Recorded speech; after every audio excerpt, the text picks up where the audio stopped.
Alright, this is how to do a bias tape hem. I have cut a piece of single fold bias tape and a piece of scrap fabric so that we can do this. It is specifically contrasting colors so that you can see what's going on with it. The first thing we're going to do is take the bias tape, open it up along the edge of the fabric that we want hemmed, and pin just like we would for hem so that you can sew the fabric, but pinning open one edge of the single fold bias tape.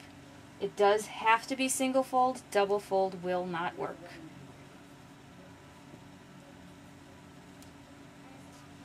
You need to pin the bias tape right up next to the edge of your fabric. So any hem allowance you have needs to be about 1/8 of an inch. Otherwise you will lengthen your garment by however much past 1/8 of an inch you have for a hem allowance.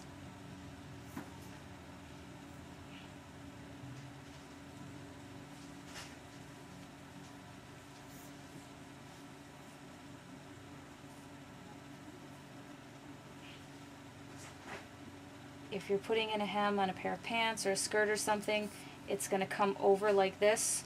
What you're going to do is fold the bias tape, you'll have a seam there, and run it right into itself, overlapping the bias tape on itself just a little bit. But since we're doing this on a piece of scrap so that you can see what it is, we're not doing that today. Now to sew the first part of your bias tape hem, you're going to attach the bias tape to the outside of the fabric, obviously, sewing right in that little crease where this fold was folded up. So take out your pin. It is going to be right along the edge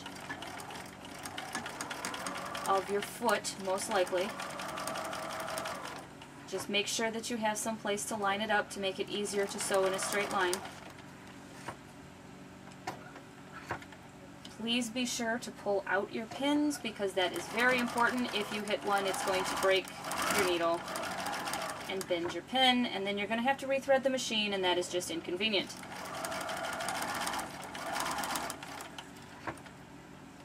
Sometimes you will find that as you pinned it on there, you didn't hold it very flat against your fabric.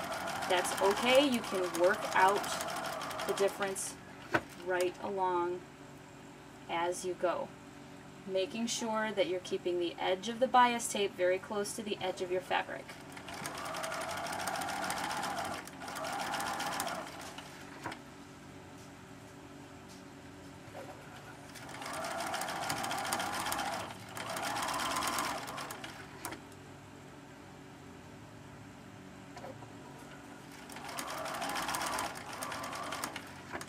Now because I am not going in a full circle, I am using the reverse stitch at the front and the back.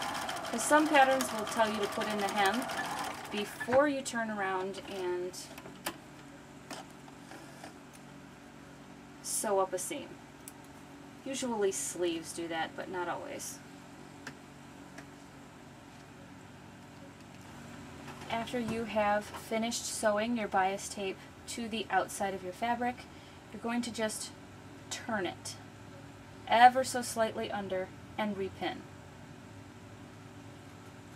making sure that you can see an edge of the outside of your garment from the inside of your bias tape.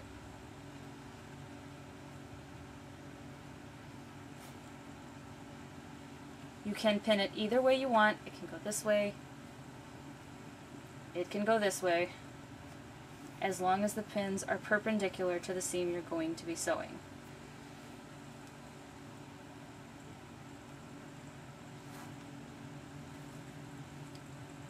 Depending on the fabric that you're using, you might need to iron it at this point before you actually put in your seam to make sure that your bias tape is laying flat.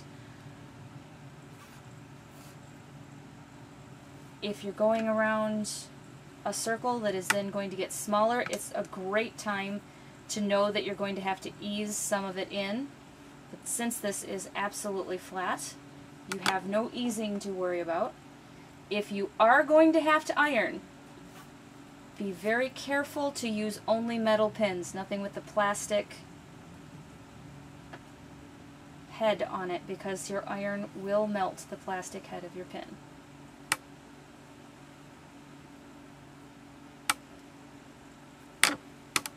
Once you get your bias tape all pinned,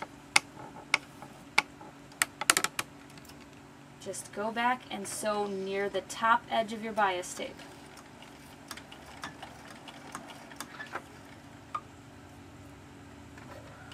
Remember that you only have a tiny little edge of your bias tape to catch the whole fold.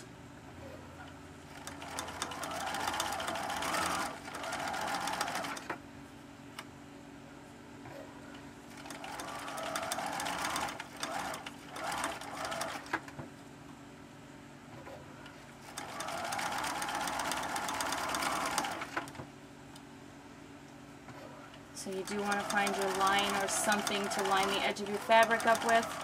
I like to line up the edge of my bias tape with the edge of my foot under here. That way I know when the edge of the bias tape itself is moving.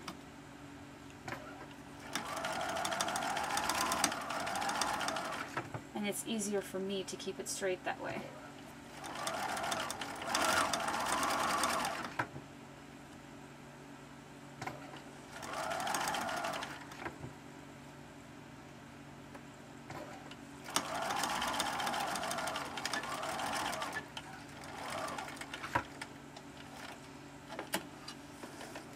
Always remember to cut your threads